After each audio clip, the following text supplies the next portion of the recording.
होती है क्योंकि जिस जेल में मैं रहा हूँ वो पाकिस्तान की जेल नहीं है, वो मलेशिया की जेल है और दुनिया की 7वें नंबर पे वो जेल आती है, जो कि बहुत ज़्यादा वो ख़तरनाक जेल है। ठीक है, उसके अंदर क्या क्या हमें मुश्किलात का सामना करना पड़ता है, सारी चीज़ें मैं आज आपको बताऊंगा।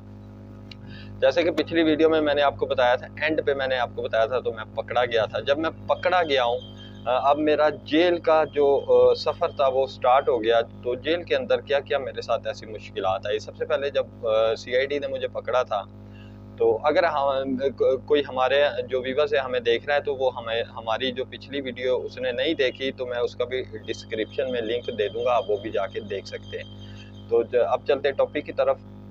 जैसे मैंने आपको बताया था, तो सीआईडी ने मुझे पकड़ लिया था।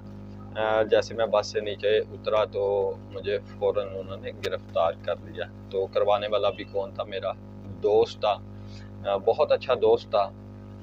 लेकिन आगे मैं सिर्फ़ और सिर्फ आज जो बयान करूँगा, जो स्टोरी आपके साथ अपनी शेयर करूँगा, वो जेल की होगी। ठीक है, जेल के अंदर क्या हुआ।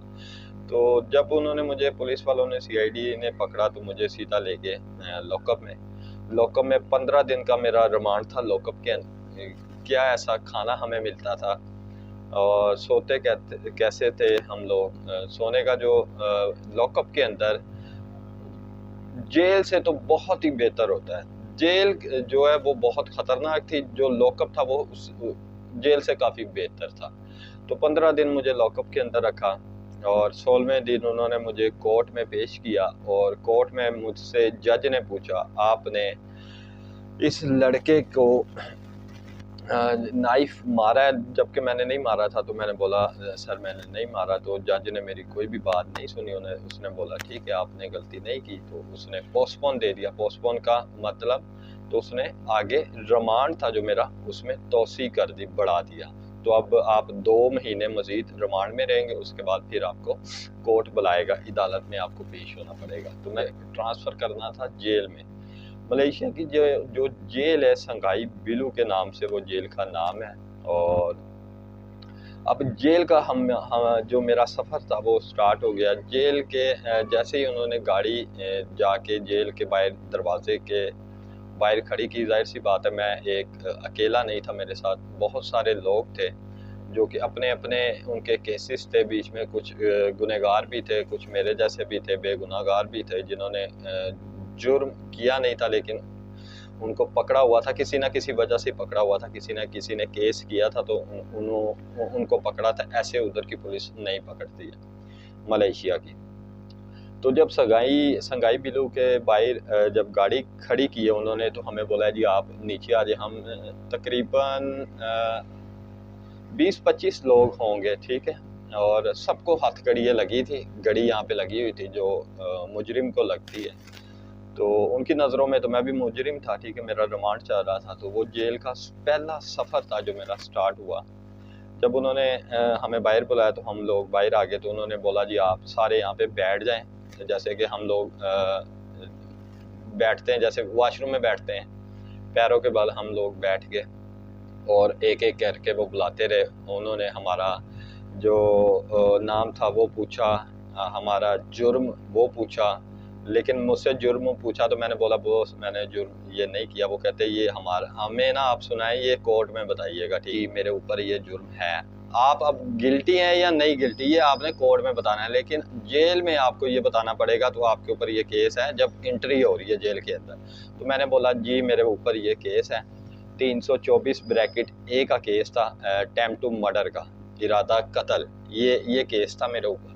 तो मैंने बोला, जी बॉस मेरे ऊपर ये केस है। तो उन्होंने ऐसे मुझे हाथ घड़ी खोली, जो घड़ी थी वो खोल दी। तो मैं अंदर चला गया। अब अंदर जाने के जैसे ही हम लोग अंदर इंटर हो रहे थे, तो अंदर भी लाइनें लग रही थी। लाइनें लग के तो वो लोग बैठा रहे थे, आप लोग यहाँ पे बैठ जाओ। हम लोगों ने बैठना शुरू कर दिया, आहिस्ता आहिस्ता आहिस्ता आहिस्ता। जितने भी लड़के थे सारे कंप्लीट हो गए। अब ये पहला सफ़र है, ये उस बंदे के साथ हो रहा है जिसने ज़िंदगी में किसी के सामने अपने ये कपड़े भी नहीं उतारे।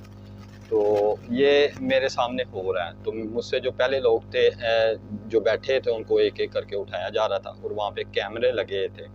कैमरे वो कुर्सियों के अंदर थे, जो चेयर थी उनके अंदर कैमरे थे। तो वो कहते थे, यहाँ पे आपने सारे कपड़े उतार दें। अब मुझे बहुत सारी शर्म आ रही थी, क्योंकि मैंने तो कभी किसी के सामने अपने कपड़े नहीं उतारे। तो मुझे बहुत ज़्यादा मुझे शर्म आ रही थी। तो मैंने बोला बॉस मैं नहीं उतारूंगा। तो वो पीछे से एक पुलिस वाला आया, उसने मेरे यहाँ पे थप्पड़ मारा। तो मुझे कहता है ये पागल है जो उतारे हैं, तुझे भी उतारने पड़ेंगे, ठीक है। मैंने बोला ठीक है भाई उतार देते। मैंने उतार दिए, कपड़े उतारे। तो वो कहता है जी आप सो बैठ के लगाएं। बैठ के जैसे कि खड़े होके तो फिर बैठना पड़ता है, फिर खड़ा होना पड़ता है। तो ऐसे सीधी सीधी बाजू, ऐसे बिल्कुल सीधी बाजुएं रखनी पड़ती है। तो सो बैकटे लगाई। बैकटे लगाने के बाद हमें आगे जो चेयर थी जहाँ पे कैमरे लगे हुए थे, चेयर ऐसी चेयर थी, चेयर के ऊपर हम लोग बैठ जाते थे। तो जैसे जिस्म पे कोई भी कपड़ा नहीं है, ठीक है, मैं सीधी लुकी डुकी आपसे कोई बात नहीं करूँगा, सीधी बातें स्ट्रेट फॉरवर्ड करूँगा। तो उन्होंने उस कुर्सी के ऊपर मुझे बिठा दिया। उस कुर्सी के नीचे कैमरा लगा हुआ था। वो कैमरा हमारा जो मोशन वाली जगह उधर जाता था, तो उधर से वो अंदर का जो सिस्टम है हमारा उधर का वो चेक करता था। तो ये लॉकअप से आए, यानी कि कोर्ट से आए हैं, तो कोर्ट से कोई चीज़ें तो नहीं अपनी उस जगह पे ले आए, शर्मगाह वाली साइड पे डाल के चीज़ें तो नहीं अंदर लेके आए, क्योंकि उधर सिक्योरिटी बहुत ज़्यादा टफ है। तो उन्होंने जब चेक किया ऐसा कोई भी इशू नहीं था, क्योंकि मैं तो फर्स्ट टाइम ऐसा जो सीन था वो देख रहा था। तो आगे गए हैं। तो आगे जाने के बाद उन्होंने वहाँ पे एक उनका नाई बैठा था, जिसने जो दाढ़ी थी उनकी साफ़ कर रहा था, और जो ये बाल थे ये साफ कर दी, ये भी कर दी। दाढ़ी और ये बाल ये लोग करते हैं जेल के अंदर, पुलिस वाले ही कह लें आप, वो साफ करते हैं। तो मैं तो उनको भी पुलिस वाला ही कहूँगा, क्योंकि वो उनकी भी जो पावर थी जेल के अंदर वो पुलिस जैसी थी। तो उन्होंने जब ये मेरी दाढ़ी वगैरह साफ़ की, मुझे गंजा कर दिया, तो उन्होंने कहा जी अब आप आगे जाएं। फिर आगे चले गए। आगे जाके उन्होंने बैठा दिया, थोड़ी देर बैठे हैं तो फिर हम लोगों को उठाया, फिर आगे उन्होंने ट्रांसफ़र किया। वहाँ पे एक हमें डब्बा मिलता था खाने के लिए, यानी कि वो एक छोटा सा डब्बा था, जिसमें हम लोग कोई भी ऐसी चीज़ कह लें, छोटा सा, बिल्कुल छोटा था, 8-10 इंच का डब्बा था, गहराई उसकी थी कोई 3 से 4 इंच। वो देते थे, वो इसलिए देते थे, तो उसमें हमें खाना वगैरह उन्होंने देना होता था। खाना कैसे देते थे, कैसा होता था, ये भी मैं आगे चल के आपको बताऊंगा। अब ये पहला सफ़र है मेरा, ये उस बंदे के साथ हो रहा है जिसने कभी ये चीज़ें नहीं देखी, सामना नहीं किया। तो ये क्यों हो रहा है ये मैं भी नहीं जानता था, तो मेरे साथ क्यों हो रहा है, क्योंकि अब जब पड़ गई है तो जाहिर है उसको निभाना तो पड़ेगा ना, उसको एंड तक तो चलना पड़ेगा हमें। अब मुश्किल में पड़ जो गए हैं, अल्लाह ने आजमाइश डाल तो दी है, तो अब निकालेगा भी अल्लाह ताला ही। कोशिश तो हमें करनी पड़ेगी, चलना हमें पड़ेगा, ठीक है। फांसी से छोटा केस था, मुझे ये पता था। तो मुझे फांसी नहीं होगी, सज़ा ही होगी। अगर मैंने गुनाह कबूल भी किया तो मुझे ज़्यादा से ज़्यादा 12-15 साल की सज़ा होगी, बाद में मैं छूट जाऊंगा, लेकिन फांसी नहीं होगी, इस चीज़ का मुझे यकीन था। वो यकीन हुआ कैसे, ये भी मैं आगे चल के आपको बताऊंगा। अच्छा जी, अब आगे जाके उन्होंने हमें बैठा दिया, बिल्कुल नंगे थे, जिस्म के ऊपर कोई भी कपड़ा नहीं था, कोई चीज़ नहीं थी। तो एक एक एक एक करके 3 दिन एक सेल में रहना पड़ता है, फिर 6 दिन एक सेल में रहना पड़ता है, फिर 6 दिन एक सेल में रहना पड़ता है। तो वो ऐसे करके उन्होंने जो 2 महीने का टाइम होता है ना, जो कोर्ट में पेश होने का, जब हम लोग एंड पे अपने एंड वाले कमरे में ट्रांसफ़र किए जाते हैं, तो तब हमारे जो वो होता है टाइम होता है, जो कि 2 महीने का होता है, वो तकरीबन 3-4 दिनों के अंदर अंदर हमारा वो टाइम पूरा हो जाता है। कमरे में सारे लोगों को ट्रांसफ़र कर दिया। मेरे जो कमरा था, जो मेरा सेल था, उधर कोई 20-25 लोग तो होंगे। तो हमें जेल के कानून का, जेल के तरीक़ेकार का, जेल में कैसे रहा जाता है, ये भी हमें बिल्कुल हुआ जी। खाने का टाइम हुआ तो उन्होंने बाहर बुलाया, जो कमरा था लॉकअप था उधर से उन्होंने बाहर बुलाया। बाहर बुलाने के बाद उन्होंने बोला जी आप यहाँ पे बैठ गए। हम लोग लाइनें लगा के कतारों में बैठ गए। तो उन्होंने खाना तकसीम करना शुरू किया। खाना क्या था, वही था वो जो डब्बा हमें दिया था, अपना अपना डब्बा, सब लड़कों के पास अपने अपने डब्बे थे। उस डब्बे में वो इतने से चावल डाल देते थे और ऊपर आंखों वाली मछली डाल देते थे। आंखें भी उसकी साथ ही होती थी, इतनी इतनी छोटी छोटी वो मछलियाँ होती थी। तो कहते थे जी ऐसे डब्बा आगे करो, तो वो डाल देते थे। हम लोग ये भी नहीं कह सकते तो ये कम है, थोड़ा सा और डालें। तो मेरे साथ तो खैर फर्स्ट टाइम था, तो मैंने जब वो देखा थोड़े से डब्बे में थोड़े से खाना था, उसमें इतनी ज़्यादा स्मेल आ रही थी। फ़िश की स्मेल थी, मछली की इतनी ज़्यादा स्मेल थी, तो मैंने खाना नहीं खाया। तो मैंने जब नहीं खाया तो लाइनों में थे कुछ लोग, ज़ाहिर है पुराने भी होते हैं बीच में, जब जेल के अंदर होते हैं, तो उन्होंने बोला आप खाना नहीं खा रहे, तो मैंने बोला मैंने नहीं खाना, मुझे स्मेल आ रही। वो कहते कोई बात नहीं, आपने नहीं खाना हमें दे दो। मैंने उनको दे दिया खाना। अब मैं ज़ाहिर है भूख Aahista Aahista Aahista Aahista 1 time 2 time 3 time जब मैंने खाना नहीं खाया, तो जो अगले दिन मेरी भूख थी जो वो उसकी शिद्दत बढ़ गई। रात को मैं सोया भी नहीं भूख की वजह से। तो अगले दिन फिर उन्होंने क्या किया जी, जो सुबह का नाश्ता होता था वो होते थे 2 बिस्किट होते थे और थोड़ा सा कावा होता था। दूध नहीं होता था, कावा होता था, यानी कि चाय नहीं होती थी, कावा होता था। कावा उन्होंने देना, 2 बिस्किट देने और उन्होंने कहना जी ये ले, ये आपका नाश्ता है। लाइनों में खड़े करके बैठा के उन्होंने दे देना। तो ये टाइम होता था तकरीबन कोई 5:30-6 बजे का, सुबह नमाज के बाद नाश्ता होता था।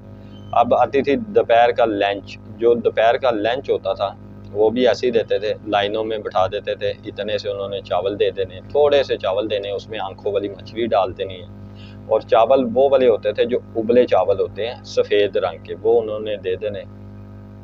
तो अब आहिस्ता आहिस्ता आहिस्ता आहिस्ता वो अच्छे लगने लग पड़े। जाहिर सी बात है भूख की जो शिद्दत होती है ना वो बर्दाश्त नहीं होती। इंसान है, इंसान टूट जाता है, बिखर जाता है, तन्हा हो जाता है, तो फिर उसे समझ आती है यार जो भी चीज़ है, जो भी अल्लाह की नेमत है, छोटी से छोटी भी फिर इंसान उसकी कदर करता है। तो मैंने भी फिर यही काम करना शुरू कर दिया। मुझे जितना खाना मिलता था मैं अल्लाह ताला का शुक्र अदा करता था, खाना मैं खा जाता था। तो अब क्या हुआ, जेल के अंदर झगड़ा भी होता है। ये वो जेल है जिसके अंदर हमें मैं सिगरेट पीता था, तो मुझे वहाँ पे सिगरेट पीने की इजाज़त नहीं थी। मुझे क्या, किसी भी कैदी को सिगरेट पीने की इजाज़त नहीं थी। तो जो पुराने लोग उधर रहते थे, हम लोग उनको देखते थे, तो वो बीड़ी बनाते थे, बीड़ी, तम्बाकू वाली बीड़ी बनाते थे कागज़ के अंदर, तो वो पीते थे पुलिस वालों से चोरी। अब हम लोग हैरान होते थे यार इनके पास ये चीज़ें कैसी आ जाती है, ये लोग कैसे लेके आते हैं। तो मैंने उनके साथ बैठना, टाइम गुजारना शुरू किया पुराने लोगों के साथ। वो अपने साथ किसी को बैठाते नहीं थे। उनकी सज़ाएं भी बहुत बड़ी बड़ी थी। किसी की जो रेप केस है वो है, तो ऐसे मुख्तलिफ केसों की मैं आपको बात बता रहा हूँ। तो वो लोग थे।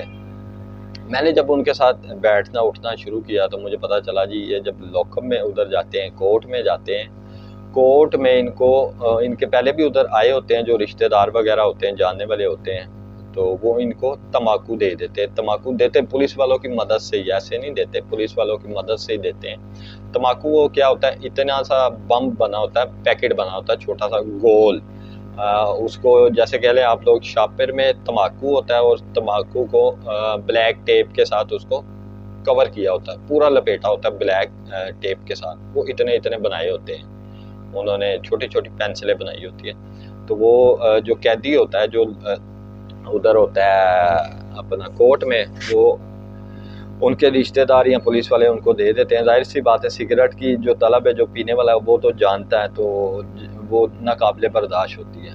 तो वो लोग क्या करते थे, मुंह के अंदर डालते थे, बाद में पानी पी जाते थे। जब पानी पी जाते थे तो वो चीज़ पेट के अंदर चली जाती थी। अब मुझे समझ आई, तो वो जब हम लोग फर्स्ट टाइम जेल के अंदर इंटर हुए थे, तो वो पेट के अंदर वो जो कैमरा लगा के चेक करते थे मोशन वाली जगह पे, वो क्यों करते थे, ये मुझे अब समझ आई काफ़ी टाइम के बाद। तो हो ये वजह है जिस वजह से वो कैमरा लगा के चेक करते हैं। लेकिन फिर भी कुछ लोगों का पकड़ा जाता था, कुछ लोगों का नहीं पकड़ा जाता था। अच्छा जी, खैर मैंने अब उनको बोला यार एक हमें भी कच्छ लगवा दो। तो वो कहे जी ना, जेल में कोई चीज़ फ्री नहीं है, आप हमें इसके बदले क्या देंगे। मैंने बोला यार मेरे पास क्या है, मेरे पास तो कुछ भी नहीं है। मेरे पास क्या है, वो जेल के अंदर एक छोटा सा वो कच्छा टाइप होता है जो कि आपकी शर्मगाह को सिर्फ छुपाता है, आप वो भी उतार देते हैं। तो मैंने बोला इसके अलावा तो कुछ भी नहीं है मेरे पास। तो कहते हैं सॉरी, फ्री जेल में कुछ नहीं है। तो फिर आहिस्ता आहिस्ता आहिस्ता आहिस्ता लोगों के साथ प्यार मोहब्बत मैंने बढ़ाना शुरू किया। उनकी मैंने बातें सुननी, उनकी स्टोरियाँ सुननी, तो मुझे बड़ी यानी कि अफसोस होना, मैंने गमज़ाद दर्द मुझे होनी उनकी स्टोरी सुन के, तो मैंने खामोश हो जाना। तो फिर उन्होंने कहना यार खामोश ना हो, ये ले तू कश लगा। जब मैंने कश लगाया जेल के अंदर पहली दफ़ा वो बीड़ी का, तो मुझे ऐसे सुकून हुआ जैसे मेरी दुनिया ही बदल गई है, बिल्कुल मेरी दुनिया बदल गई है। तो मैंने खैर चीज़ें तो ये गलत हैं, सिगरेट पीना भी गलत है, मैं सिगरेट को प्रमोट नहीं करता, नशा कोई भी है वो गलत है, लेकिन वहाँ पे हमारे पास कोई ऑप्शन नहीं होती जेल के अंदर, क्योंकि वो पाकिस्तान की तो जेल नहीं है, पाकिस्तान से बाहर की जेल है। पाकिस्तान की जेल को तो मैं कहता हूँ यार ये जन्नत है, यहाँ पे रोटी मिलती है, पानी मिलता है, हर चीज़ दुनिया की मिलती है। खैर जी, अब उनसे टाइम जैसे जैसे गुजरता गया मैंने गुजारना शुरू कर दिया। मेरे कुछ नाइजेरियन थे, अफ्रीकन, वो भी दोस्त बन गए। जो पाकिस्तानी थे वो भी पुराने थे उधर जेल के अंदर, वो भी दोस्त बन गए। खैर आहिस्ता आहिस्ता आहिस्ता आहिस्ता मेरा जो प्यार था उनके साथ बढ़ना शुरू हो गया। तो फिर मैंने जेल के अंदर उनसे पूछना इधर बंदों के साथ क्या क्या होना है, इसकी सज़ा क्या है, इसका एंड क्या है, और मेरी सज़ा मेरे ऊपर ये जुर्म है 324 ब्रैकेट के का, और क्या मैं छूट जाऊंगा, जिस वजह से पहले मैंने वीडियो में बताया, तो जिस वजह से मुझे पूरा कंफर्म हो गया था जेल के अंदर ही, तो मैं एक दिन आएगा मैं छूट जाऊंगा। तो उन्होंने मुझसे पूछा आपका केस क्या है, मैंने बोला 324 ब्रैकेट के। कहते ज़्यादा से ज़्यादा आपको अगर सज़ा होगी 12 से 15 साल की होगी, और अगर रिमांड हुआ तो रिमांड आपको 3 साल बर्दाश्त करना पड़ेगा, 3 साल के बाद आप छूट जाएंगे। लेकिन वो कहते थे हमें ये भी नहीं पता हम लोगों ने कब छूटना है, कब जेल से बाहर जाना है, जेल से बाहर दुनिया को देखना है, हमें कुछ पता नहीं है। और ऐसे वो लोग थे, उनके माँ बाप को भी नहीं पता था, उनकी वाइफ को भी नहीं पता था, उनके बहन भाइयों को भी नहीं पता था। तो वो इतने टाइम से जेल के अंदर है, हो सकता है वो समझते हों जी वो मर गए, वो खुद कहते थे, तो मेरे घर वाले समझते होंगे मर गए हैं, क्योंकि फ़ोन भी अंदर करने की इजाज़त नहीं होती थी। बहुत मुश्किल से वो भी कर करा के पैसा वगैरह लगा के तो फिर जाके फ़ोन की भी इजाज़त मिलती थी, लेकिन वो भी बड़ी मुश्किल से, बहुत ही मुश्किल से, ठीक है ना। तो जेल के अंदर कोई भी सहूलत मैसर नहीं थी।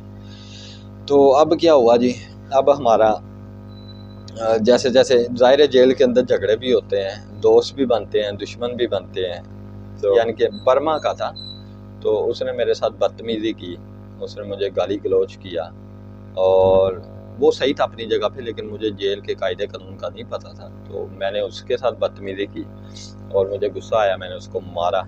अब मैं और वो एक दूसरे के साथ गुत्थम गुत्थी हो रहे हैं, और हमें लोग सिर्फ बोल रहे हैं, जो बाकी मुजरिम थे वो हमें कह रहे थे यार मत लड़ो, आपकी वजह से हमें भी मार पड़ेगी।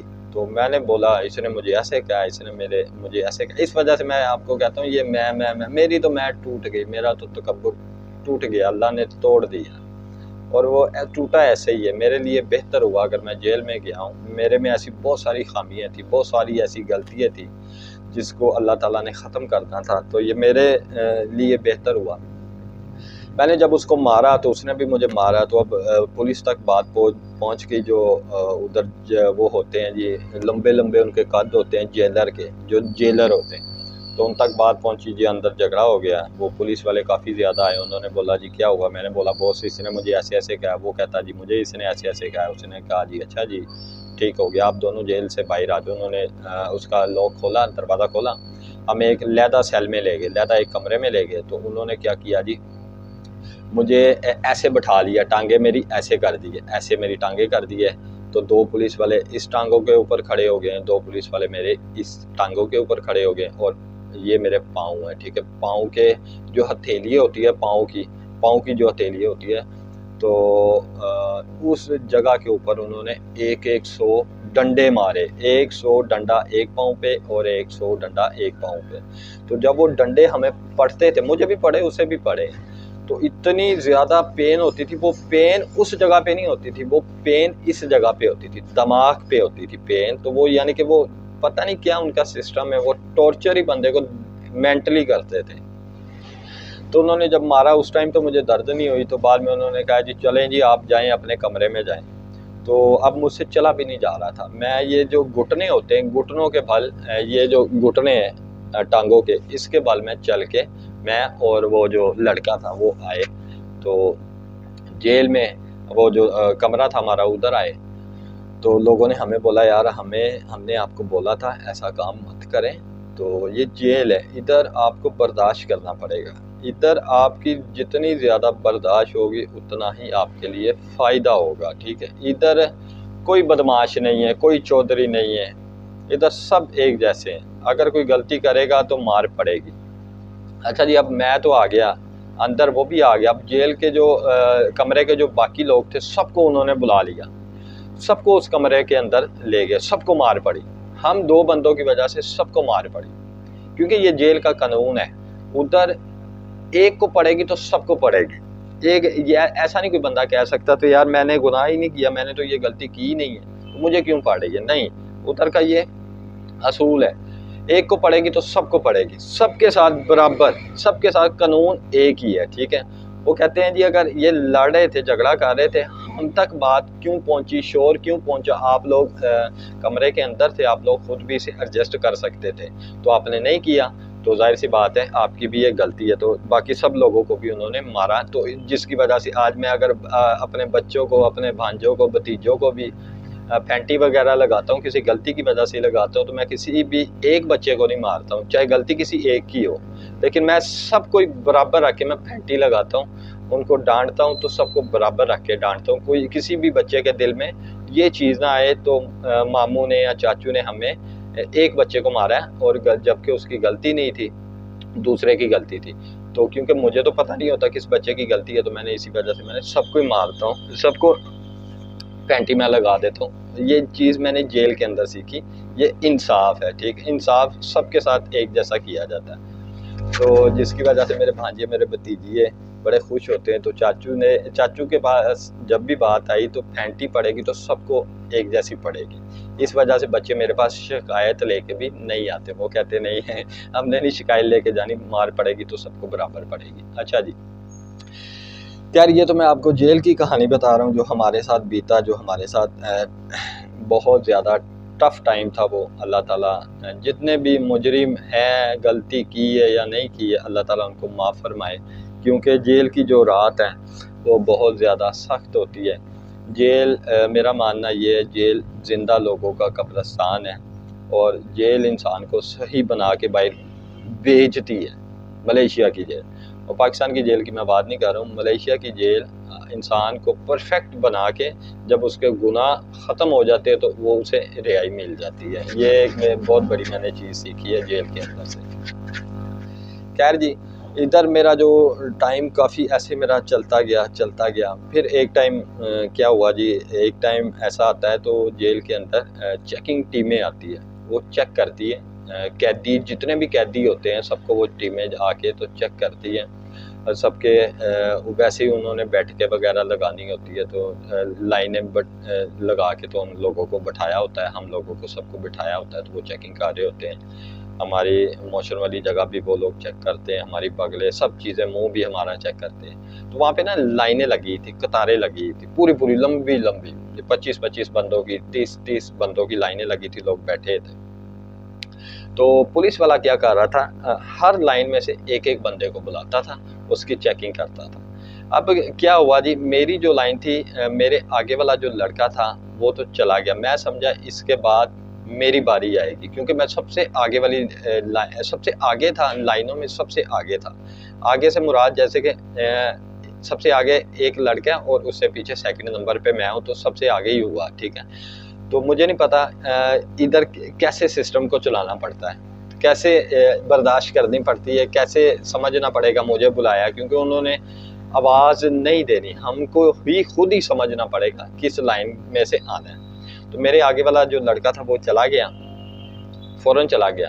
वो सिर्फ ऐसे उसने किया तो वो फ़ौरन चला गया, हो गया है। तो उसके बाद मैं समझा शायद मेरी बारी आई है, जबकि मेरी बारी नहीं थी। मेरी साथ वाली जो लाइन थी उसमें जो लड़का था सबसे आगे टॉप पे, उसकी बारी थी। तो मैं एकदम से आगे चला गया। जूती मैंने पहनी ही थी, वो जूती होती है क्रिस्टल की जूती है, बहुत ज़्यादा सख्त पीवीसी होता है, प्लास्टिक की जूती, तो वो मैंने पहनी ही थी। तो मैं एकदम से उठ के चला गया, मैंने बोला यस बॉस, ऐसे ही मैंने बोला यस बॉस। तो उसने क्या ऐसे मुझे किया, मुझे फिर उसने पूछा तो तेरा कैदी नंबर क्या है, मैंने बोला ये मेरा कैदी नंबर है। कहता है तेरे ऊपर सेक्शन क्या है, मैंने बोला मेरे ऊपर 324 ब्रैकेट ये मेरे ऊपर ये केस है। ओ कहता तू तो यहाँ पे फिर बदमाश है, तू तो मलेशिया के अंदर बदमाश है, गैंगस्टर है। मैंने बोला नहीं बॉस, मैं गैंगस्टर नहीं हूँ। उसने बोला खैर छोड़, तू ये बात तो ना कर तुम मुझसे, तू गैंगस्टर है या नहीं है, अब मैं तुझे बताता हूँ मैं कौन हूँ। खैर जी उस बंदे ने क्या किया जी, वो मुझे कहता है जी अपनी जूती है जो वो पकड़। मुझे नहीं समझ आई ये क्यों कह रहा है मैं अपनी जूती पकड़ूं। मैंने खैर जूती पकड़ी, मुझे कहता मुझे पकड़ा, राइट साइड का मेरा पाँव था, मैंने उसे पकड़ाया और उसने 6 जूतियाँ मेरी इस साइड पे मारी और 6 या 5 मेरी जूतियाँ मेरे मुंह पे इस साइड पे मारी। और तब मुझे ऐनक वगैरह नहीं, जाहिर है अंदर चश्मा वगैरह की भी इजाज़त नहीं होती।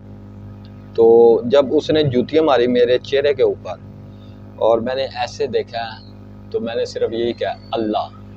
तो उसने बोला अल्लाह को तूने गलती करने से पहले याद करना था। मैं खामोश रहा, मैंने कहा अब बोलना ही नहीं, खामोश हो जाओ।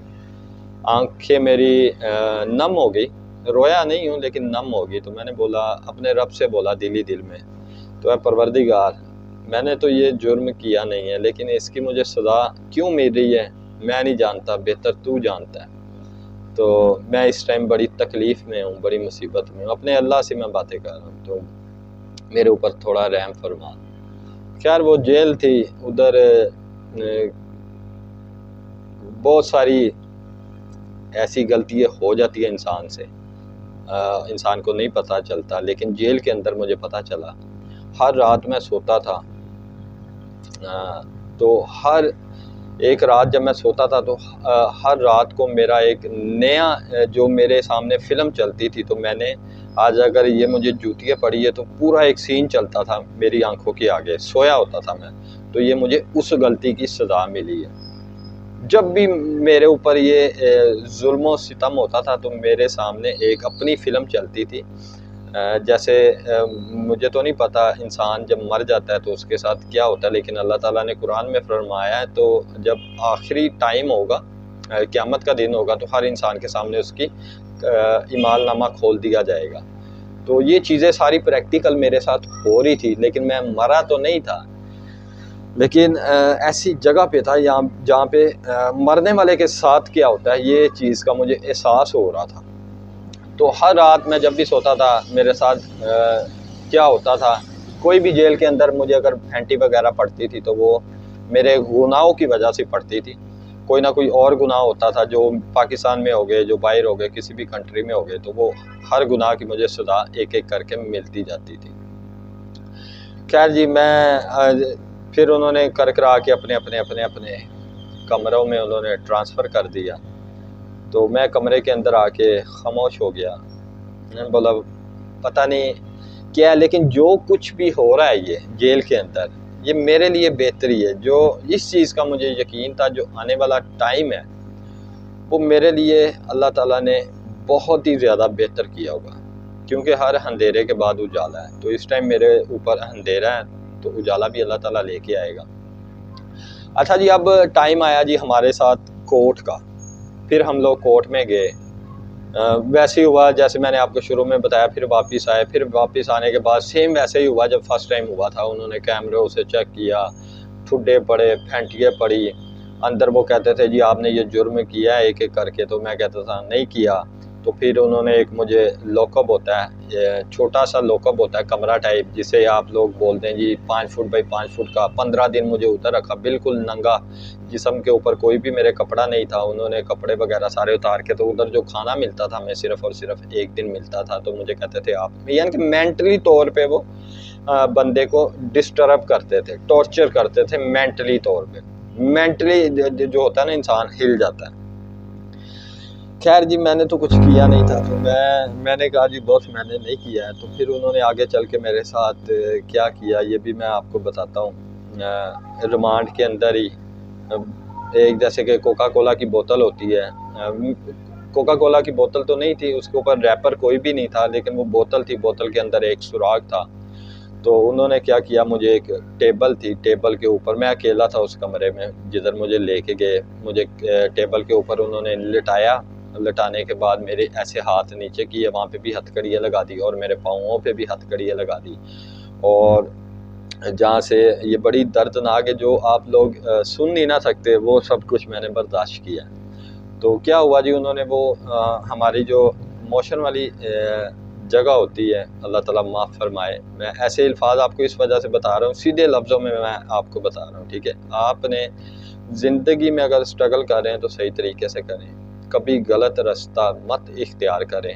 अगर आप लोग सही जा रहे हैं, सही रास्ते पे जा रहे हैं, तो आजमाइश आएगी भी, मेरी तरह आएगी भी, तो आपकी टल जाएगी, आपको माफ़ी मिल जाएगी, ठीक है। लेकिन आपने अगर गलती कर दी है तो कुछ गुनाह ऐसे होते हैं जिसको अल्लाह ताला भी माफ़ नहीं करता। जब हम लोग अल्लाह की पकड़ में आ जाते हैं तो वो जो पकड़ है वो बहुत मुश्किल होती है। खैर जी, उन्होंने वो क्या किया जी, बोतल थी जो घुसाई, तो उसके अंदर पानी था, पानी को वो पीछे से ऐसे वो पंप करते थे।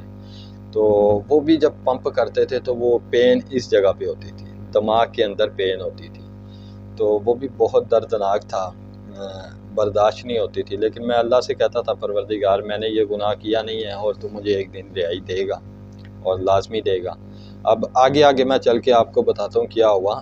एक टाइम ऐसा इंसान के ऊपर आता है, इंसान समझता है, तौबा नाउज़ बिल्लाह कहना नहीं चाहिए, लेकिन इंसान समझता है दुनिया में सिर्फ मैं अकेला ही हूँ, मेरे साथ माँ बाप तो बहुत दूर है, बहन भाइयों तो बहुत दूर है, जो खालिक है, जो खालिक है अल्लाह ताला जो खालिक है, उसका हमारे ज़हन में ऐसे शैतान वसवसे डालता है तो वो भी नहीं है, और इंसान मान भी लेता है। मेंटली तौर पे जब इंसान हिल जाता है, डिसार्ड हो जाता है, तो उसे नहीं पता चलता वो किस गुमराही में जा रहा है। तो खैर ये चीज़ें सारी मैं बर्दाश्त करता रहा। फिर मेरे सर के ऊपर डंडे मारते थे, इस जगह पे मेरे आज भी चोट के निशान हैं।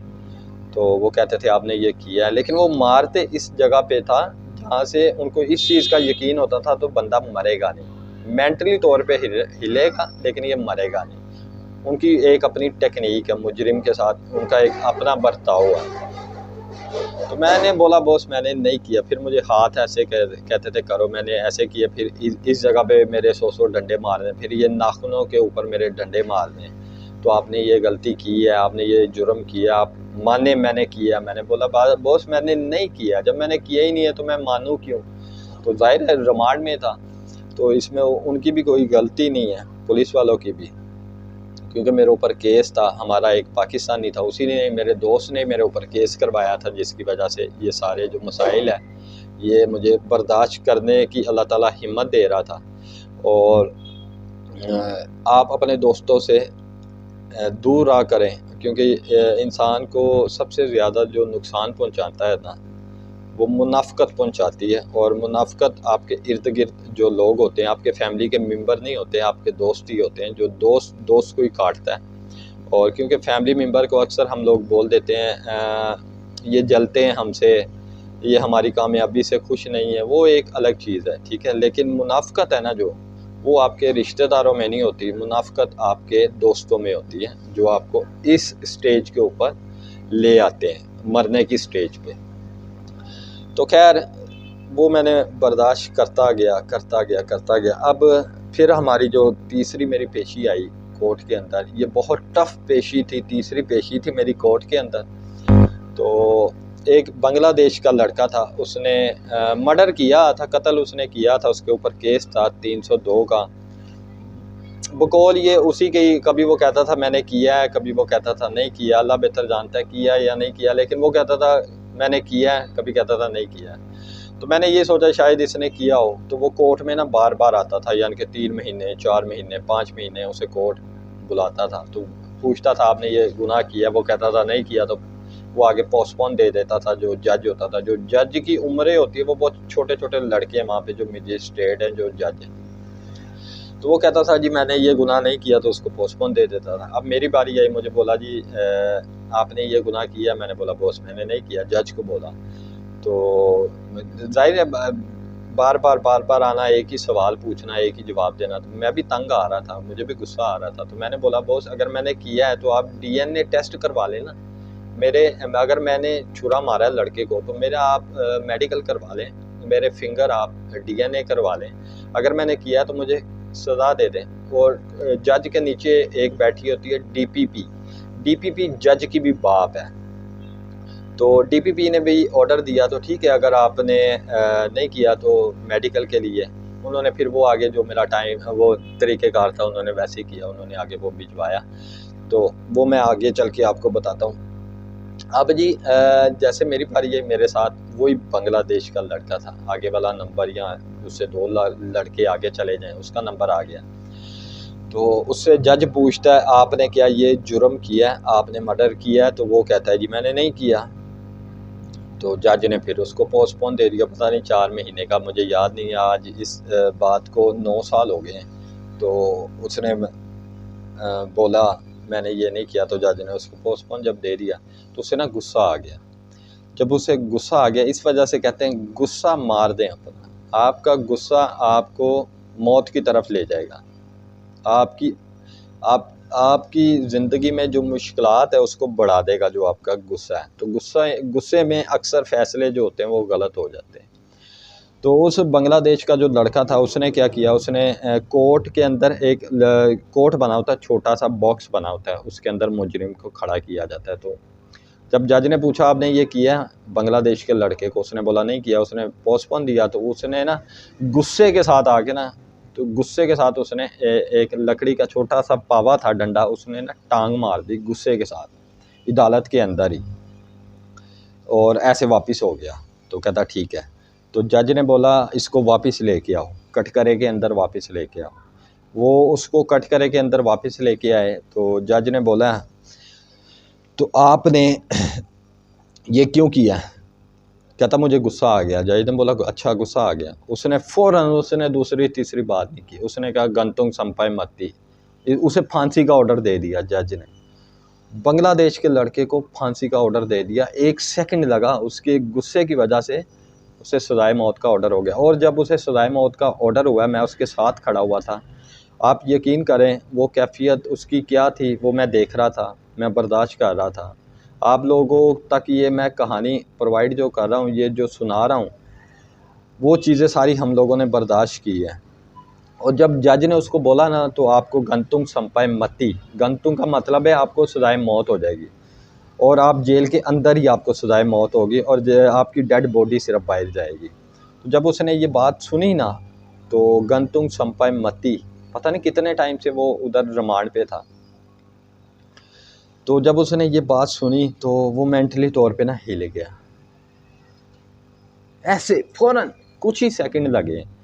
तो वो साथ ऐसे गर्दन किए तो कहता मैं अब मर जाऊंगा इधर, मैं मर गया भाई मैं इधर मर गया। लेकिन जज ने तो अपना फ़ैसला कर दिया, उधर जो जज ने बोल दिया वो पत्थर पे लकीर है, वो नहीं बदल सकता। वो फिर आपकी अपीलें होती है, अपीलें भी मलेशिया के अंदर 99.9 अपीलें जो होती है मर्डर के केस की वो रिजेक्ट की जाती है। फांसी का मतलब फांसी ही होनी है मुजरिम को। खैर जी वो भी हो गया, हम लोग जेल के अंदर, उन्होंने बोला ठीक है जितने लड़के थे जो जो उनकी सज़ा थी, जो जो उनके साथ रिमांड था उन्होंने सुनाया, हम लोग फिर जेल के अंदर ट्रांसफ़र हो गए। फिर ऐसे ही हमारा 1-2 महीने के बाद हमारी फिर डेट आई। फिर इंडियन लड़का था, वो बोलता था मलवारी कह रहा हूँ, तमिल ही बोलता था, तमिल था वो लड़का, नेशनैलिटी उसके पास इंडियन थी तो तमिल बोलता था वो। तो मुझे उसका भी बड़ा दुख हुआ। मैं जितने भी हमारे जो कंट्री के दोस्त हैं, जो लोग हैं जो मुझे देखते हैं, जो मुझे सुनते हैं, मुझे यकीन करें मैं पर्सनल सब इंसानों से प्यार करता हूँ, क्योंकि इंसान की जो तकलीफ़ होती है, जो दर्द होता है उसको मैंने बर्दाश्त किया है। क्योंकि दर्द में, तकलीफ़ में ये नहीं होता ये मुसलमान है या ये हिंदू है, ये क्रिश्चियन है, ये काफिर है, ये नॉन मुस्लिम है, ये मुस्लिम है, नहीं ये चीज़ें नहीं होती। उस जगह के अंदर मैंने ये चीज़ सीखी है, दर्द है सबका एक जैसा है। तो मुझे बड़ी तकलीफ़ होती है, कोई भी बंदा परेशान है, तकलीफ़ में है तो मेरी आंखें नम हो जाती है। मैं यही दुआ करता हूँ अल्लाह ताला आप इसकी मुश्किलात है जो परेशानी है इसको ख़त्म फरमाओ, मेरी यही दुआ होती है। मैं किसी के लिए बुरा सोचता नहीं हूँ, ठीक है। और जो मेरे साथ बुरा करने की सोच रहे होते हैं, जो करने की कोशिश करते हैं, तो मुझे अल्लाह का शुक्र है इस टाइम मैं पाकिस्तान में हूँ तो मुझे फ़ौरन पता चल जाता है। मैं फिर वही काम करता हूँ, मुनाफिक के साथ मुनाफिक बन के उसे काटना पड़ता है, उसे गिराना पड़ता है। तो मैं फिर वही काम करता हूँ जो मेरे साथ मुनाफ़िकत करता है, ये मैंने अंदर से सीखा है। ये मेरी तरबियत हुई है जेल के अंदर। तो जो मेरे साथ मुनाफ़िकत करता है मैं फिर उसके साथ मुनाफ़िकत करके जैसा वो करता है उसको वैसे ही मैं उसी के स्टाइल में मैं उसके साथ कर देता हूँ जो उसने मेरे साथ करना होता है, करने की सोच रहा होता है। तो वो बंदा समझ जाता है, तो ये बंदा खरांड है। खैर जी, जो इंडियन था, इंडियन आया तो उसके साथ भी यही मामला हुआ। उसकी भी सज़ा बड़ी थी, उसके ऊपर भी केस बड़ा था, तो उसको भी जज ने ऐसे ही बोला है। जज ने बोला है जी कंतुंग संपाय मती, तो इसको भी फांसी के ऑर्डर है। उसने गलती मानी, क्योंकि इंसान बार बार टॉर्चर होने से इंसान कहता है यार मैं एक ही दफ़ा गलती की हो या ना की हो, इंसान कहता है यार मैं आज गलती मान ही लेता हूँ। क्योंकि वो जो पीरियड होता है ना, वो जो टाइम पीरियड होता है जेल के अंदर वापस जाने का, वो बहुत ज़्यादा टफ होता है, वो ना काबिल बर्दाश्त होता है, वो ज़िल्लत बर्दाश्त नहीं होती, वो बहुत ज़्यादा मुश्किल टाइम होता है। इंसान कहता है यार इससे बेहतर मैं मर जाऊँ। आगे चल के मैं आपको बताता हूँ, मरने की भी लोग कोशिश करते हैं। जज ने बोला जी इसको भी गंतुंग संपय मती, उसने बोला ये मैंने किया, तो जज ने बोला गंतुंग संपय मती। वो भी उसी टाइम 30 सेकंड के अंदर अंदर जो इंडियन था, उसकी जो फैमिली है, और पता नहीं वो कैसी होगी, वो उनको पता भी होगा या नहीं होगा। तो जब उसने ये सुना तो वो कहता मैं भी क्या, मैं भी इधर ही मर जाऊंगा। अब ये उस बंदे के सामने हो रहा है, मेरे सामने हो रहा है, जिसने कभी ये चीज़ें ना तो कभी देखी है और ना कभी सुनी है, और ये चीज़ें सारी प्रैक्टिकल मेरे साथ हो रही है, मैं देख रहा हूँ। ये जहन्नम का सीन हो रहा है मेरे साथ। तो जब आखिरी टाइम होगा तब भी वहाँ पे मैशर पे जो मैशर का मैदान लगेगा, उधर भी यही काम होगा। तो ये काम मेरे साथ जेल के अंदर हो रहा है। मरने से पहले मरना सीखा है, ये अंदर अल्लाह ताला ने मेरी तरबियत की है, मुझे सिखाया है। तो इस वजह से मौत से भी नहीं अब मैं डरता हूँ, किसी बंदे से नहीं डरता हूँ, किसी चीज़ से नहीं डरता हूँ, सिवाय अपने खालिक से, अल्लाह ताला से डरता हूँ। और जो काम करता हूँ उसे सच्चे दिल से और नीयत से करता हूँ, और जो भी काम अब करता हूँ वो यही सोच के करता हूँ शायद ये मेरी ज़िंदगी का पहला और आखिरी काम है, इसलिए मैं उसे पूरे शौक़ से और दिल से, दिल की गहराइयों से मैं वो काम करता हूँ, और अल्लाह ताला वो मेरा काम कर देता है। क्योंकि वो काम मैं स्टार्ट जब भी करता हूँ तो सही काम जो होता है उसी को मैं हाथ डालता हूँ, गलत काम को मैं पकड़ने की कोशिश भी नहीं करता।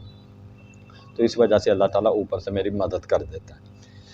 अच्छा जी, वो भी हो गया।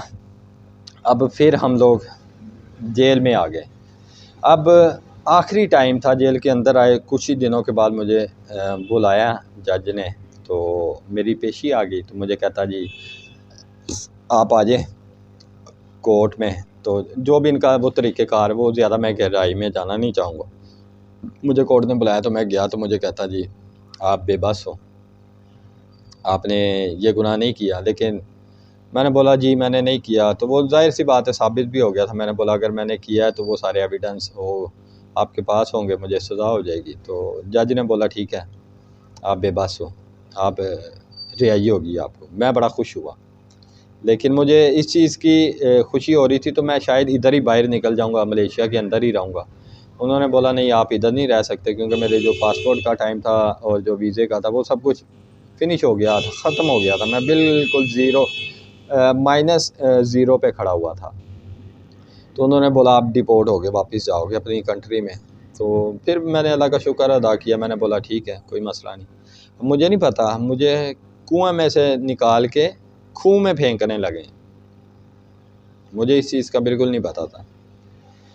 क्योंकि इससे आगे जो मेरी ज़िंदगी स्टार्ट होने वाली थी वो इससे भी ज़्यादा ख़तरनाक थी। उन्होंने क्या किया, मुझे आगे वाली जेल में उन्होंने ट्रांसफ़र कर दिया, काजिंग की जेल।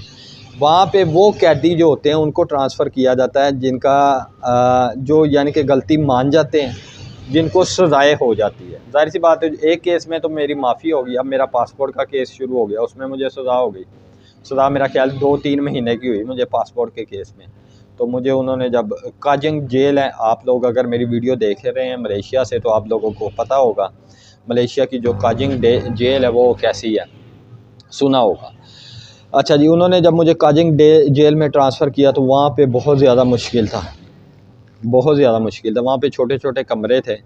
तो उन्होंने जब वहाँ पे ट्रांसफ़र किया तो उसमें हफ़्ते में 2 दिन ऐसे होते थे जो सुकून के होते थे, और हफ्ते के 4 दिन 5 दिन जो होते थे वो बहुत ज़्यादा तकलीफ़ के होते थे, क्योंकि जेल का जो कमरा था उसी के अंदर ही हमारा वाशरूम होता था।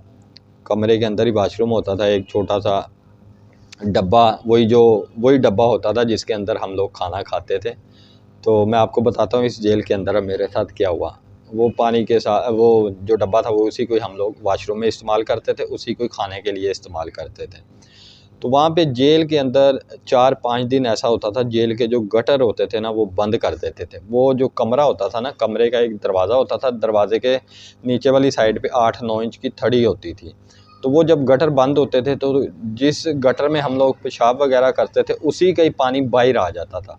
अब हमारे पास फ़र्श के अलावा कोई जगह ऐसी बैठने के लिए नहीं होती थी। हम लोग अगर कमरे में 8 हैं, 10 हैं या 2 लोग हैं तो हम लोग बैठ नहीं सकते, स्मेल भी इतनी ज़्यादा हो जाती थी।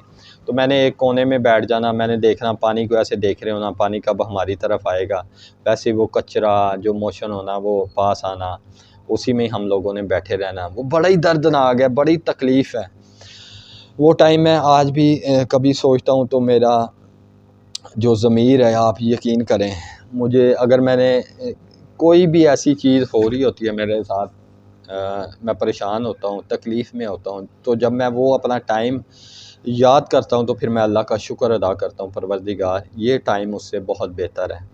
ये मैं शुक्र अदा करता हूँ, ये मेरा परवरदिगार का मेरे ऊपर करम है जिसने मेरी तरबियत की, मुझे सिखाया, मेरे वक्त ने मुझे सिखाया।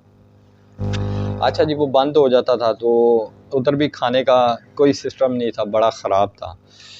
तो हफ्ते में 4-5 दिन गंदे पानी में रहना, मोशन वाले पानी में रहना, बिना कपड़े के रहना, मच्छरों में रहना, वो बड़ी दर्दनाक होती है, वो बड़ी तकलीफ़ दे वो टाइम होता है, वो बर्दाश्त नहीं होता है।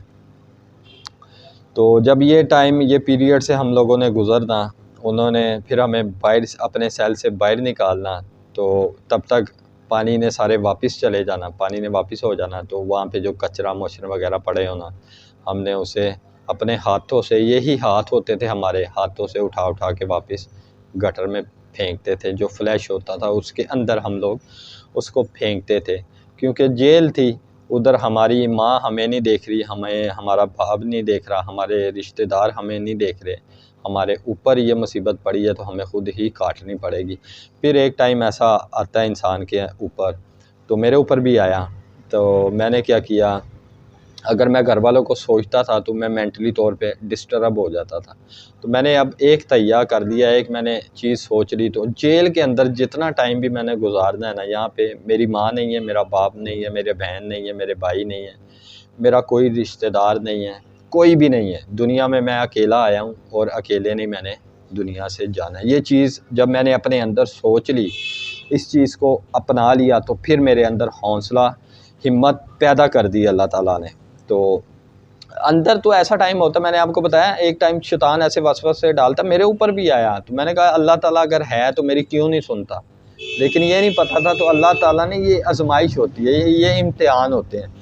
तो आप लोग ये छोटी छोटी परेशानियों से, छोटे छोटे मसाइलों से परेशान हो जाते हैं तो ख़ुदकुशी करने चले जाते हैं, अपने बच्चों को, अपनी बीवियों को मार देते हैं मुश्किलात की वजह से, रिज़्क़ की तंगी की वजह से। तो यार ये कोई चीज़ नहीं है। आप लोग अगर आज़ाद हैं तो ये बहुत बड़ी आपके लिए नेमत है, बहुत बड़ी बात है अगर आप लोग आज़ाद हैं। तो ये परेशानियाँ, मुसीबतें इंसान की कुछ टाइम के लिए होती है, ये ख़त्म हो जाती है, एक टाइम आता है। फिर जब अच्छा टाइम आता है तो इंसान इसी चीज़ों को, उसी जो माज़ी होता है उसको सोचता है, तो उसे बड़ा लुत्फ़ आता है, बड़ा मज़ा आता है। तो यार वो जो टाइम था वो कितना ज़्यादा सख्त था, और वो जब सोचता है तो वो आने वाला जो टाइम होता है उसको भी, अब हम जैसे लोगों को आने वाला जो टाइम है ना वो नज़र आ जाता है। वो नज़र कैसे आता है, वो जो हमने पीछे जो टाइम गुजारा है ना वो बहुत ज़्यादा सख्त है। आपको चिल्ला काटने से, आपको दरियाओं के ऊपर इबादतें करने से वो चीज़ें नहीं मिलती। हम लोगों को जो तन्हाई के अंदर, जेल के अंदर जो अल्लाह ताला ने अता फ़रमा दी, क्योंकि हमारा जो राब्ता होता था जेल के अंदर डायरेक्ट अल्लाह के साथ ही, हमारा अल्लाह के अलावा कुछ भी नहीं है। तो इस चीज़ की वजह से हमारा जो ईमान, हमारा जो अकीदा, मेरा ज़ाती बहुत ज़्यादा मजबूत हुआ।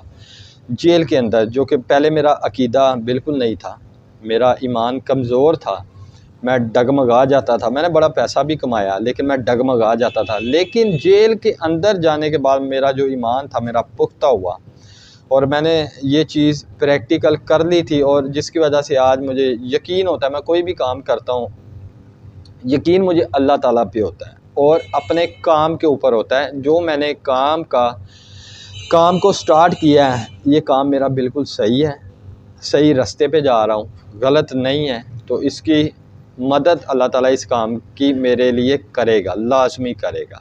क्योंकि अगर इंसान के ऊपर, मैंने आपको बताया एक टाइम इंसान के ऊपर ऐसा आता है, अल्लाह ताला जो फरिश्ते होते हैं ना, अल्लाह ताला फरिश्तों को बोल देता है जाओ इस मेरे बंदे की ऐसे ऐसे मदद करो। तो वो टाइम जो होता है ना, वो टाइम जो हमने अंदर गुजार के आए हैं, तो वो टाइम था, तो वो टाइम के अंदर बहुत ज़्यादा टफ़ होता है। तो आज हम लोग अगर किसी भी चीज़, मेरे अंदर आज इतना ज़्यादा हौसला हिम्मत हो गई है, तो अगर मैं किसी जगह पे आके मायूस हो जाता हूँ, मायूसी कुफ़र है, मायूसी में ना जाया करें। किसी जगह पे इंसान हो भी जाता है, लेकिन कभी कभार मैं हो भी जाता हूँ तो अल्लाह ताला मेरी मदद फरमा देता है, कैसे कैसे स्वब पैदा कर देता है, मैं नहीं जानता कैसे मेरी मदद हो जाती है, लेकिन होती कैसे है, अंदर से मैं उसके साथ जुड़ा हूँ, अपने परवरदिगार से मैं अंदर से जुड़ा हूँ। अगर मेरी आंखें नम हुई है तो वो लोगों को दिखाने के लिए नहीं हुई। अब भी मैं आपसे बात कर रहा हूँ तो मेरी आंखें नम नहीं है, क्योंकि मुझे आप लोग सुन रहे हैं, आप लोग देख रहे हैं। मेरी आंखें अगर नम होगी तो मेरी परवरदिगार के सामने होगी, मेरे खालिक के सामने होगी। कभी किसी इंसान